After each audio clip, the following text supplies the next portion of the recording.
बहनों, सभी के चरणों में मैं अपना प्रणाम निवेदित करता हूँ। उन महान आत्माओं को श्रद्धांजलि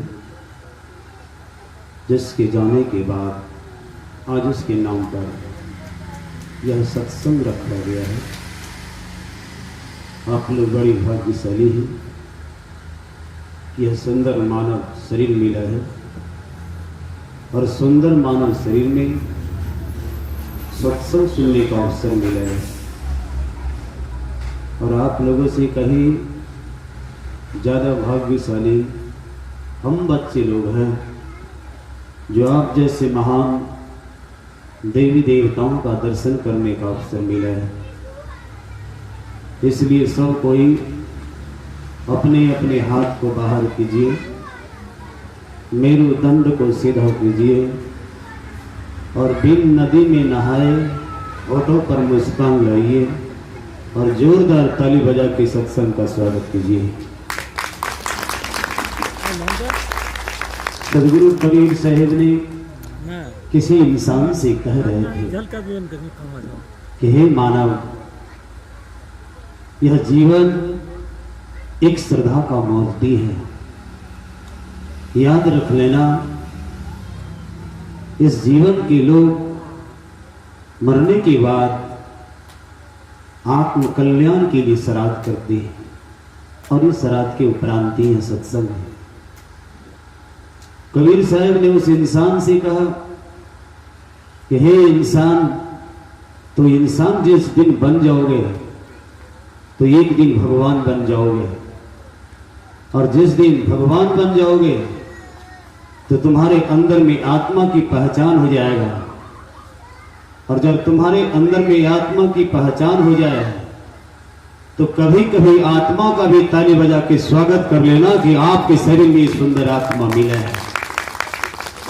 फिर ये सुंदर आत्मा का आपसे मिलन नहीं होगा। अभी आप सुन रहे थे मुखलाल बाबा से कि आप चना का बिया है तो गेहूं नहीं बनेगा, और गेहूं का बिया है तो चना नहीं बनेगा। ये बात तो सत्य है। जो चना है, जो गेहूं है, अगर आप नारी हैं तो दूसरे जन्म में नारी ही बनेंगे। हो सकता है कुत्ता बिलाई का भी नारी है। हर जीव में, हर शरीर में नर और नारी दोनों है। इसलिए आपको ये सुंदर शरीर मिला है। कभी कभी आपके अंदर में आनंद आ जाए तो अपनी सुंदरता को देख लेना, और जिस दिन मनुष्य को अपनी सुंदरता का ज्ञान हो जाए तो समझ लेना वही सबसे बड़ा इंसान है। और जिसके अंदर में इंसानियत आ जाए तो समझ लेना वही सबसे बड़ा भगवान है। इसलिए जिसके जिसके घर में माता पिता है तो ताली बजा के सम्मान कर लेना, ये उसके घर में भगवान है। बात यह भी है, जिस घर में माता पिता की पूजा नहीं होता तो समझ लो शैतान का घर है। जिस घर में माता पिता का पूजा नहीं होता है तो वास्तव में वो घर शैतान का घर है। और गोस्वामी तुलसीदास जी ने बड़े भाग से लिखा है, सब कोई गाते हैं, सब कोई सुनते हैं कि बड़े भाग मानुष तन पावा, सुर दुर्लभ सब ग्रंथ ही गावा। सब कोई गाता है। बाबा से सुन रहे थे बीजक का ही साख धन, तो वास्तव में सबसे बड़ा साख आपके जीवन में प्रेम है। इसलिए सुंदर शरीर में आया। शरीर में कुछ ना दे सको तो धन मत देना, दौलत मत देना, रिश्ते मत देना, लेकिन दूसरे व्यक्ति अगर आपसे मिल जाए तो आप प्रेम देकर के ताली बजा के स्वागत दे देना, तो समझ लेना कि आपको असली धन मिल गया। और जिसके पास प्रेम का धन नहीं है तो समझ लेना वो सबसे बड़ा कंगाल है।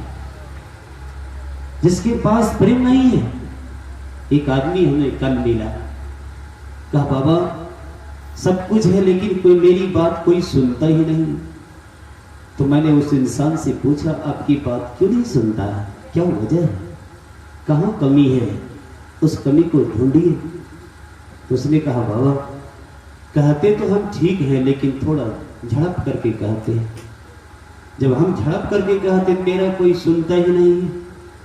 याद रख लेना, आप आपका शरीर एक सुंदर घर का खजाना है, आपका शरीर एक अमृत का खजाना है। जब आपकी वाणी आपने कहीं सुना होगा, लिखा देखा होगा कि भाषा ही मनुष्य का सबसे बड़ा परिचय है। जिंदगी में अगर आपने कुछ चाहते हो तो मीठी वाणी बोलना सीखो, और कोई मधुर वाणी बोलते हुए नजर आ जाए तो ताली बजा के स्वागत कर दो कि ये मीठी वाणी बोल रहा है। बोली तो अनमोल है, बोलना कोई कोई जाने, शरीर तो सबका है। लेकिन चलिए मैं छोटी सी 2 शब्द की बात बतला देता हूं। आज प्रेम के बिना मानव जीवन अधूरा हो रहा है। तो बेला सुहानपुर है, वहां पर 2 भाइयों में झगड़ा हो रहा था। 2 भाइयों में झगड़ा हो रहा था, दोनों की पत्नी, एक टीचर एक प्रोफेसर, दोनों में लंबा तगड़ा झगड़ा हो रहा था। कोई कह रहे थे कि तुम भागलपुर में जमीन लिया है, कोई कह रहे थे अमरपुर में लिया है। दोनों भाई की पत्नी इतना झगड़ा करते करते परेशान, दोनों भाई में बंटवारा होने लगा। छोटे भाई ने कहा हो गई आप दोनों की बंटवारा, पूरा सब चीज बंटवारा हो गया। होने के बाद छोटे ने कहा, बड़ा ने कहा कि अब सब कुछ हो गया, चलो अपना अपना घर ले जाओ सामान। छोटे ने कहा अभी बंटवारा नहीं हुआ है, हमको ओरिजिनल चीज लेना है। अब बेचारे ओरिजिनल चीज क्या लेना था? छोटका भाई ने बड़का भाई को कंधा पे उठाया और लेकर के चल दिया। बोलिए श्री सदगुरु भगवान की जय। कहा हमको यही चाहिए, हमको दूसरा कुछ नहीं चाहिए। आज ऐसा बहुत कम होता है, ऐसा कीजिए, मानव जीवन सफल हो।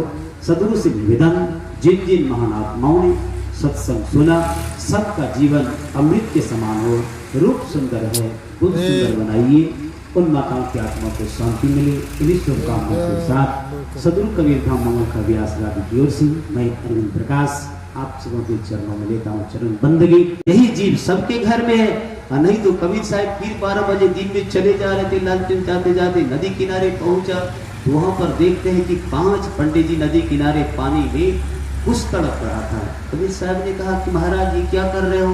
कहा महाराज तुमको क्या पता है, मैं पितृ पक्ष का मिलान कर रहा हूँ। तब पितृ पक्ष में क्या होता है? कहा अपने पिंड दान कर दिया हूँ गया जी में, और ये पानी अपने पूर्वजों को पिला रहा हूँ। कहा आपके पूर्वज पानी पी रहा है, कितना दिन मरने से हुआ? कहा मरने से तो 70 साल बीत गया है। कहा आपका उम्र? कहा मेरा उम्र 88 साल हुआ। अब 70 में 88 घटा दो तो 17 साल में उसका पिता मारा होगा।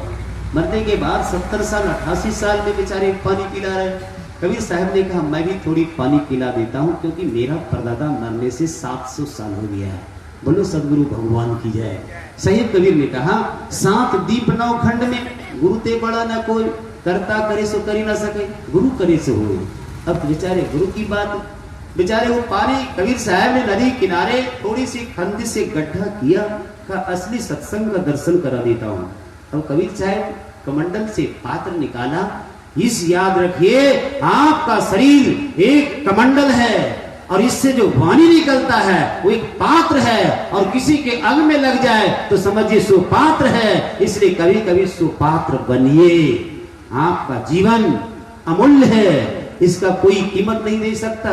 नहीं तो अभी बाबा से सुन रहे थे कि धान बेचारे खखरी जमा किया था तो 3 मन हो गए थे, मरने के बाद वही मिला तो 30 किलो जला हुआ, और वो उसको खाना पड़ा। तो कर्म का तो भोग भोगना ही पड़ेगा। आज लोग जवानी में क्यों मरता है जानते हैं? इसके पीछे बहुत बड़ी राज है।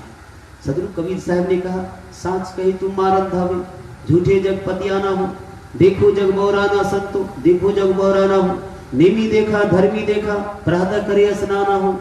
याद रख लेना, कोई मुर्गा खाता हो अब उसके अंदर में दया है तो समझ लेना उसके अंदर में कुछ अंश है भक्ति का। और कुछ कोई नहीं खाया पीता हो लेकिन उसके अंदर में दया धर्म नहीं हो तो समझ लो सबसे बड़ा सुअर वही है। जो साहिब कबीर ने कहा जग में 3 सुअर रे भाई, जग में 3 सुअर रे भाई। पहला सुअर जल में रहता है, जल की करे सफाई। दूसरा सुअर गली गली घूमे, विष्टा करे सिपाही। तीसरा सुअर मानव है जग में, दोनों का करे सफाई। जग में 3 सुअर रे भाई। अब आप कौन सा सुअर बनना चाहते हैं ये तो विचार आपको स्वयं करना पड़ेगा। सदगुरु कबीर साहब ने पानी को गड्ढे में गड्ढा थोड़ा सा किया और पात्र निकाला कमंडल से और नदी से पानी उठा करके उस गड्ढे में डालना शुरू कर दिया। तो सारे विद्वान कहने लगा, ताली बजा के कबीर साहब की मूर्खता पर स्वागत किया कि वारे कबीर तुम्हारा ये पानी कहाँ जाएगा? कबीर साहब ने कहा कि तुम्हारी पानी कहाँ जाएगी? कहा हमारी पानी हमारे पूर्वजों को जाएगी। तो कबीर साहब ने कहा जब आपके पूर्वज 7 पुष्प से चला जा रहा है ये पानी, और मेरा यहाँ से 5 किलोमीटर दूर में बगीचा है, महीना हो गया है सत्संग करते, लेकिन अभी तक उस पानी बीज में मैंने पानी नहीं दिया, पता नहीं उस बीज का क्या परिस्थिति होता होगा। इसलिए मैं इस कमंडल से, इस नदी से पात्र लिया और इस गड्ढे में डाल रहा हूँ, शायद मेरा वृक्ष हरा भरा हो जाए। बोलिए श्री सदगुरु भगवान की जय। कहता है पागल हो गया है कबीर तू, अरे 5 किलोमीटर दूरी में तुम्हारा बगीचा है, तो फिर ये पानी वहां कैसे जाएगा। कबीर साहब ने कहा कि हे राजन, हे महात्मन, हे ज्ञानी पुरुष, जब मेरा 5 किलोमीटर में नहीं जाएगा तो आपका पूर्वज मरने के बाद 75,000 योजन के बाद पहुंच चुका है, और 70 साल तुम्हारे पूर्वजों को मरने से हो गया है। जो तुम्हारा पूर्वज मरने के बाद ये आत्मा को तुरंत कर्म के अनुसार शरीर मिलता है, तो बताओ तुम्हारा पूर्वज पानी कैसे पी रहा है। जब मेरा पूर्वज पानी नहीं पिएगा, मेरा बगीचा पानी नहीं पिएगा, तो तुम्हारा पूर्वज पानी कैसे पिएगा। सदगुरु कबीर साहब ने बीजक में उसी में दस, तहिया हो तो पवन नहीं पानी, तहिया हो तो गर्भ नहीं मूला, तहिया हो तो विद्या नहीं वेदा, तहिया हो तो गुरु नहीं चेला, गम अगम जो पंथ दुएला, अवगति की गति का कहूं। कबीर साहब ने कहा कि हे मानव, अवगति की गति क्या होने वाला है।